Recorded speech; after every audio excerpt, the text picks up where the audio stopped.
ከምድር እስከ ህዋ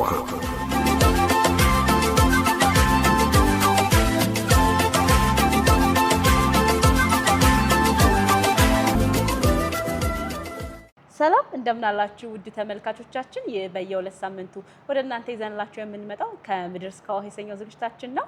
ዝግጅቱ በመብራት አብረናችሁ የምትቆየው እኔ ጽዮን ገበያውና ጽዮን ዳለ በጋራ በመሆን ነው። እንግዲህ እንደሚታወሰው የኢትዮጵያ ስፔስ ሳይንስና ጂኦስፓሻል ኢንስቲትዩት በ10 ከተሞች ላይ የኮርስ ቴክኖሎጂን አስመርቋል።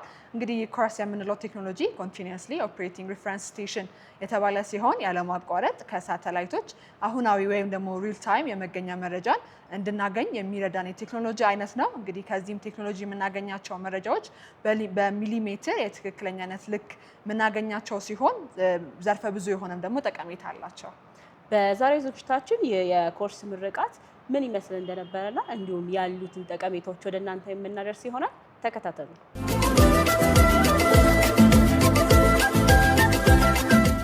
ሀገራችን ኢትዮጵያ በያዝነው 2018 ዓመተ ምህረት ካለማቋረጥ ከሳተላይት የመገኛ መረጃን የሚቀበል ቴክኖሎጂን በስፔስ ሳይንስና ጂኦስፓሻል ኢንስቲትዩት አማካይነት ስራ አስጀምራለች። በዛሬ ዝግጅታችን ስለዚህ ቴክኖሎጂ ያዘጋጀነውን ይዘንላችሁ ቀርበናል። አብራችሁን ቆዩ።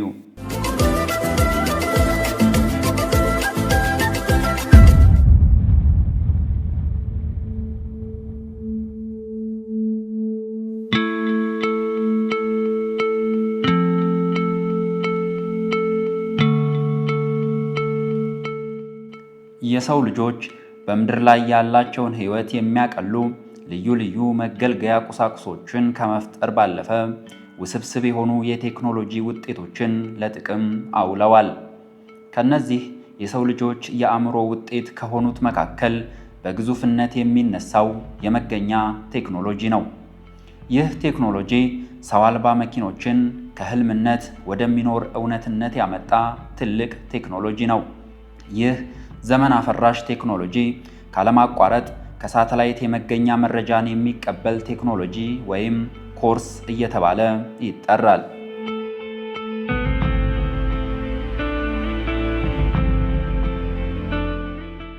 ኮርስ የሚባለው ያው የእንግሊዘኛ አህጽሮተ ቃል ነው። ኮንቲኒየስሊ ኦፐሬቲንግ ሪፈረንስ ስቴሽን የሚለውን ነው ኮርስ የምንለው።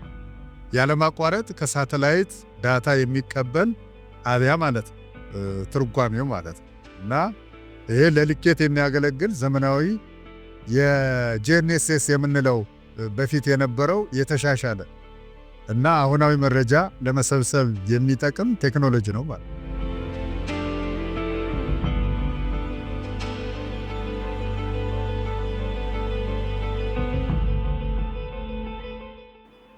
የኮርስ ቴክኖሎጂ ዛሬ በዓለም የትኛውም ገጽታ ላይ ያሉ አቀማመጦችን በሳተላይቶች የጨረር ትርታ በሚያስደንቅ የሳንቲሜትር ትክክለኛነት መለካት አስችሏል።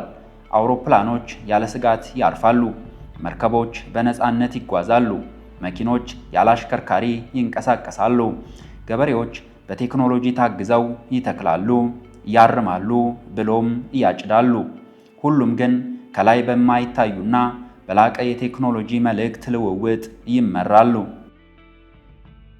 ኢትዮጵያ ግን ከዚህ ድንቅ ገጸ በረከት ድርሻዋን መውሰድ ሳትችል ረጅም ዓመታትን ከዓለም በተገለለ ሁኔታ አሳልፋለች።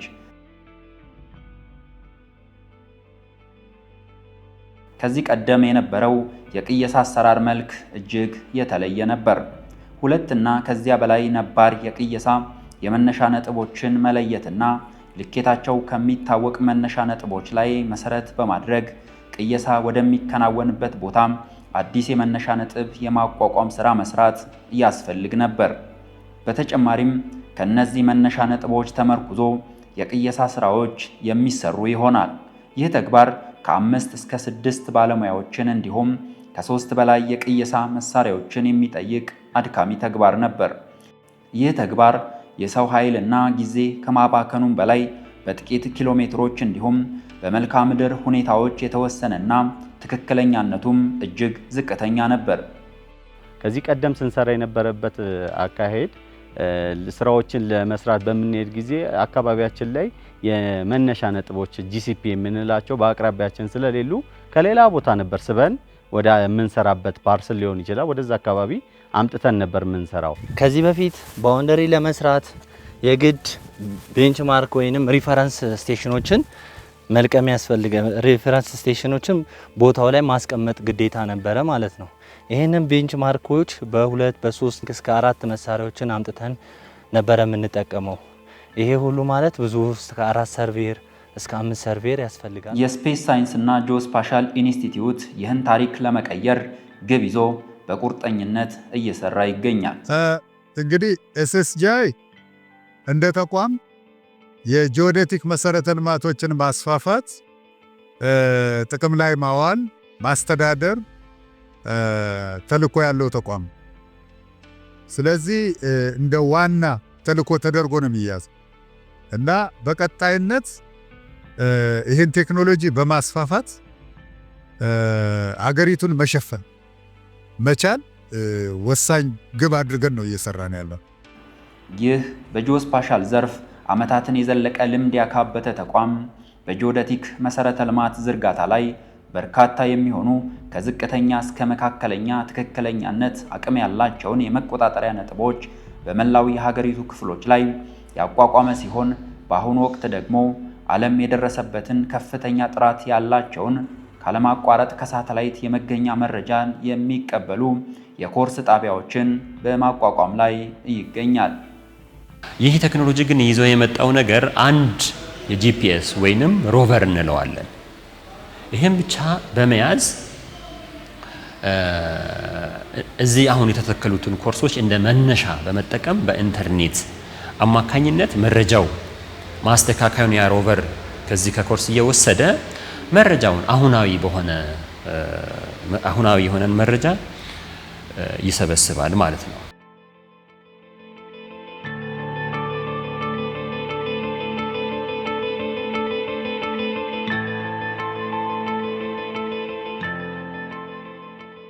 እነዚህ ጣቢያዎች በ10 ከተሞች ላይ የተተከሉ ሲሆን ያለማቋረጥ አሁናዊ መረጃዎችን በ70 ኪሎ ሜትር ርቀት ውስጥ ላሉ ተጠቃሚዎች ሁሉ የመገኛ መረጃዎችን ማቅረብ እንዲችሉ የተደረጉ ናቸው።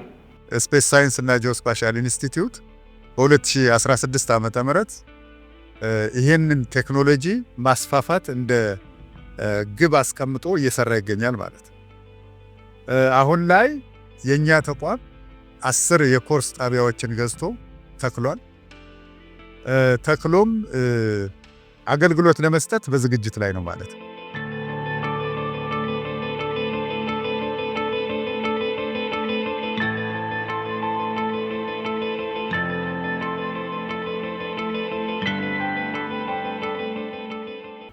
በቀጣይም ተቋሙ ተጨማሪ 10 ጣቢያዎችን በተለያዩ ከተሞች ላይ ለመትከል በሂደት ላይ ይገኛል። ኮርስ በቅየሳ ስራ ላይ ለተሰማሩ ሙያተኞች ብቻ አይደለም። ቴክኖሎጂው ለግብርና፣ ለከተማ ፕላን፣ ለአቪዬሽን፣ ለአደጋ አመራር እንዲሁም ሌሎች ስራቸው የመገኛ መረጃን ለሚፈልጉ በሙሉ እንጂ። ኢትዮጵያ ለምታስበው ለእያንዳንዱ ዘመናዊ አገልግሎት መሰረት ነው።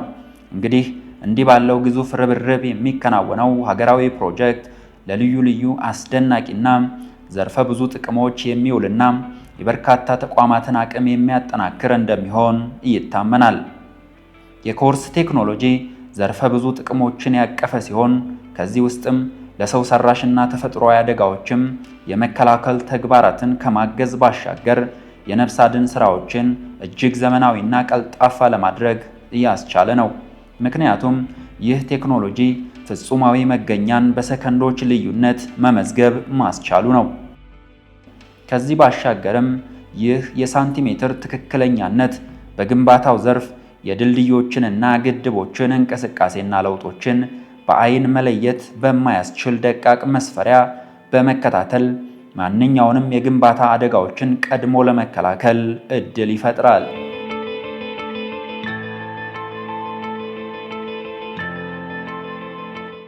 በግብርና ዘርፍም የእቅጩ ግብርና ቴክኖሎጂን ወደ ትግበራ ለማስገባትና ከዚህ ቀደም ከባድ የነበሩትን የእያንዳንዱን ነጠላ አዝርዕት ጤና ጥበቃና እንክብካቤ በመምረጥ ምርታማነትን ወደ አዲስ ምዕራፍ እያሸጋገረ ነው።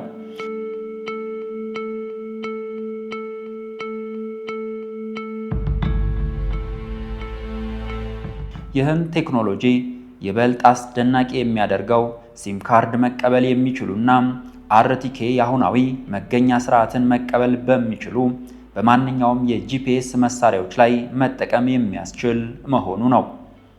ይህ ቴክኖሎጂ በሙከራነት የተከናወኑባቸው ዘርፎች ላይ የሚገኙ የቅየሳ ባለሙያዎች ከዚህ ቀደም ከነበረው ሁኔታ ጋር ሲያነጻጽሩት ፍጹም የተለየና ቀላል መሆኑን ይመሰክራሉ።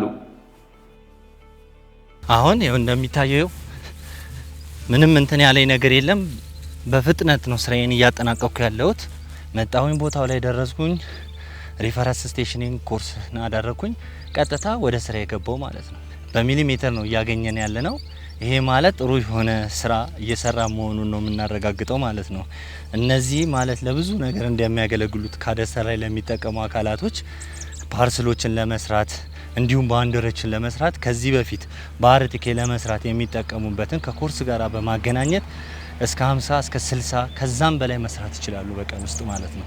ይሄ ማለት ከብዙ ነገርን ካለው ነባራዊ ሁኔታ በአስቸኳይ ቶሎ ሰርቶ ስራውን በአስቸኳይ ማስረከብ ይቻላል ማለት ነው። እነዚህ አስደናቂ የቴክኖሎጂ ውጤቶች ዛሬ ላይ 10 ይሁኑ እንጂ የከተማና መሰረተ ልማት ሚኒስቴር ተጨማሪ 14 የሚሆኑ ጣቢያዎችን እንደሚያቋቁም ታውቋል። ይህ ተቋማዊ ትስስርና አንድነት ከተጠናከረ ከታቀደው በአጭር ጊዜ 200 የሚሆኑ ጣቢያዎችን ለማድረስ እንደሚቻል እሙን ነው። አገሪቱ ትልቅ ናት፣ ሰፊ ናት፣ በርካታ ነው የሚያስፈልገው። ስለዚህ ዛሬ የጀመርነው 10 የኮርስ ስቴሽን የጀመርነው እንደ ሙከራም ሊታይ የሚችል ነው፣ እንደ መነሻ የሚታይ እንጂ ይሄ በቂ አይደለም፣ ገና ብዙ ይቀረናል ማለት ነው። ይህን ስናደርግ ግን የተለያዩ ተቋማት ደግሞ አብረው ሊሰሩ ይገባል ማለት ነው። በአጭር ጊዜ ከመሸፈን አንጻር የሀገሪቱን ሽፋን ሁሉም ተባብሮ መስራት ይጠበቅበታል እና ቀጣይ በዚሁ አግባብ ኤስኤስጂአይ በየዓመቱ እያቀደ እየተከለ እያስፋፋ ይሄዳል ማለት ነውና አገልግሎቱንም በቀጣይነት ለመስጠት ይሰራል። እዚህ ላይ በርካታ ባለድርሻዎች አሉ። ኢትዮ ቴሌኮም አለ፣ ፓወር ላይ ያለ ጉዳይ አለና ከነዚህ ጋር ተሰናስሎ አገልግሎቱ ሳይቆራረጥ ለልማት አካላት ሪል ታይም የምንለውን መረጃ ማድረስ ነው ቀጣይ ተልኳችን ማለት ነው። ስፔስ ሳይንስ እና ጂኦስፓሻል ኢንስቲትዩት ያስገነባቸውን የኮርስ መሰረተ ልማት ስራዎች ወደ ስራ መግባት አስመልክቶ ከሁሉም ክልሎች የተውጣጡ የመሬት ልማት ኃላፊዎች በተገኙበትና ለአገልግሎቱ ቀጥታ ተጠቃሚ የሆኑ ባለድርሻ አካላት በተገኙበት የአገልግሎቱን ወደ ስራ መግባት በይፋ አብስሯል። ውድ ተመልካቾቻችን ይህን ጊዜ ገንዘብና የሰው ሀብት የሚቆጥበውን ቴክኖሎጂ እንድትጠቀሙበት እየጋበዝን የዛሬውን ዝግጅታችን በዚሁ አበቃን። ሰላም።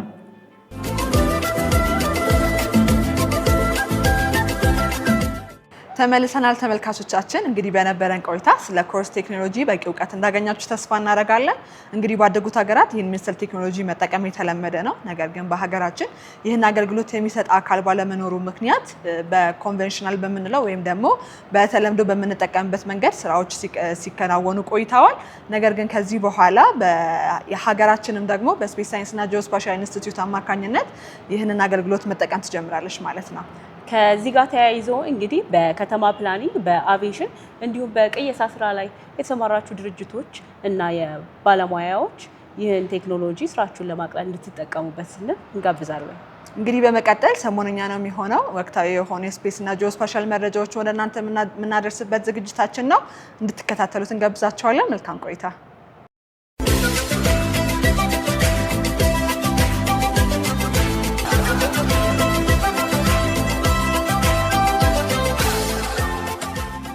ማየትና መስማት የተሳናቸው ተማሪዎችን ለሚያስተምሩ መምህራን ስልጠና ተሰጠ። የስፔስ ሳይንስና ጂኦስፓሻል ኢንስቲትዩት ከኢትዮጵያ ስፔስ ሳይንስ ሶሳይቲ ጋር በመተባበር ማየትና መስማት የተሳናቸው ተማሪዎችን ለሚያስተምሩ መምህራን ከህዋ ሳይንስ ዘርፎች ጋር የተያያዙ ትምህርቶችን አካታች በሆነ መንገድ ማስተማር እንዲችሉ የሚያግዝ የአቅም ግንባታ ስልጠና ከተለያዩ የትምህርት ተቋማት ለመጡ 26 መምህራን ለ2 ቀናት በስፔስ ሳይንስና ጂኦስፓሻል ኢንስቲትዩት ዋና መስሪያ ቤት ስልጠና ተሰጥቷል። በስልጠናው መክፈቻ የኢንስቲትዩቱ ምክትል ዋና ዳይሬክተር ዶክተር ይሽኑን አለማየሁ ይህ የመምህራን ስልጠና ለልዩ ፍላጎት ተማሪዎች ትምህርት ተደራሽ እንዲሆን ትልቅ አስተዋጽኦ እንዳለው ገልጸዋል። አቶ ኪሩቤል መንበሩ የኢትዮጵያ ስፔስ ሳይንስ ሶሳይቲ ማኔጂንግ ዳይሬክተር እንደተናገሩት መምህራን ልዩ ፍላጎት ላላቸው ተማሪዎቻቸው በሚሰጡት ትምህርት ላይ ውጤታማ እንዲሆኑ በስፔን የሚገኘው የአንዳሉሲያ አስትሮፊዚክስ ኢንስቲትዩት ተመራማሪ የሆኑት ዶክተር ሚሪያና ፖቪች በስልጠናው ዝግጅትና አሰልጣኝነት ከፍተኛ አስተዋጽኦ አድርገዋል። በተጨማሪም የአንዳሉሲያ አስትሮፊዚክስ ኢንስቲትዩት ለፕሮግራሙ ስኬት ከፍተኛ ድጋፍ አድርጓል።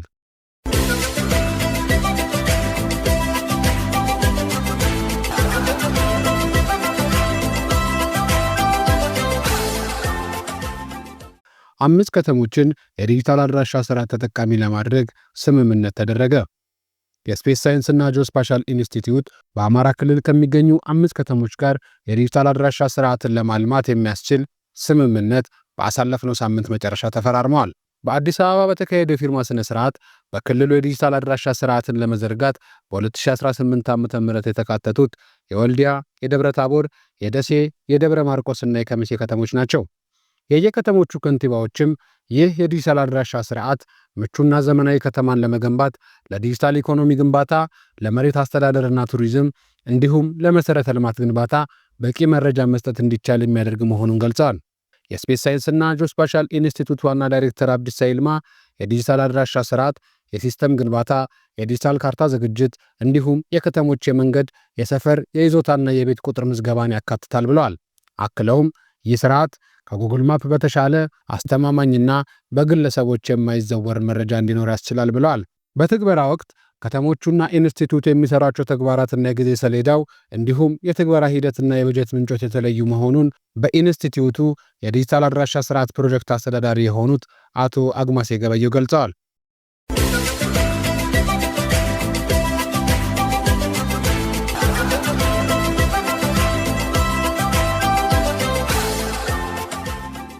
I think there was not like this one moment where I realized that my dream of going to space is not over. የብሉ ኦሪጅን 37ኛው ተልእኮ በስኬት ተጠናቀቀ። ብሉ ኦሪጅን ኒው ሼፐርድ የተሰኘ የህዋ ቱሪዝም መርሃ ግብሩ የተለያዩ ሰዎችን ወደ ህዋ እየወሰደ የተወሰኑ ደቂቃዎችን በህዋ ውስጥ ተጉዞ እንዲመለሱ ያደርጋል። በዚህ ተልእኮም 37ኛውን ዙር ተጓዦች ጨምሮ 92 ሰዎችን ወደ ህዋ አጓጉዟል። በዚህ መርሃ ግብር ማንኛውም ሰው መሳተፍ የሚችል ሲሆን ቀደም ሲል እንደነ ኬቲ ፔሪ ያሉ ዝነኞች መጓዛቸው የሚታወስ ነው። ባሳለፍነው ሳምንት መጨረሻም በምዕራባዊ ቴክሳስ 6 አባላትን ያሳተፈ የ10 ደቂቃ የህዋ ጉዞ አድርጓል። ይህ ጉዞ በዓለም አቀፍ ደረጃ የካርማን መስመር እየተባለ የሚታወቀውን የምድር ከባቢ አየርና የህዋ ወሰን መጀመሪያ የሆነውን ቦታ ማለፍ ነው። በዚህ ጉዞ ጀርመናዊቷ የኤሮስፔስ መሐንዲስ በዊልቸር በመጠቀም የጉዞ አካል የሆነች ሲሆን የመጀመሪያዋም ሰው አድርጓታል። ይህ ታሪካዊ ጉዞ ህዋና የህዋ ምርምር ስራዎች ሁሉን አቀፍ እንደሆኑና የማይቻል ነገር እንደሌለ ማሳያ ተደርጎ የሚቆጠር ነው።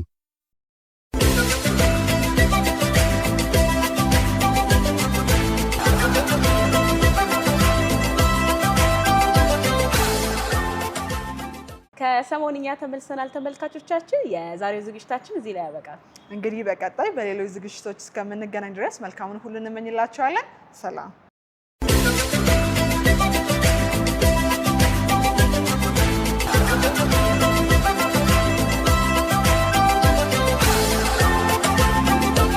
ከምድር እስከ ህዋ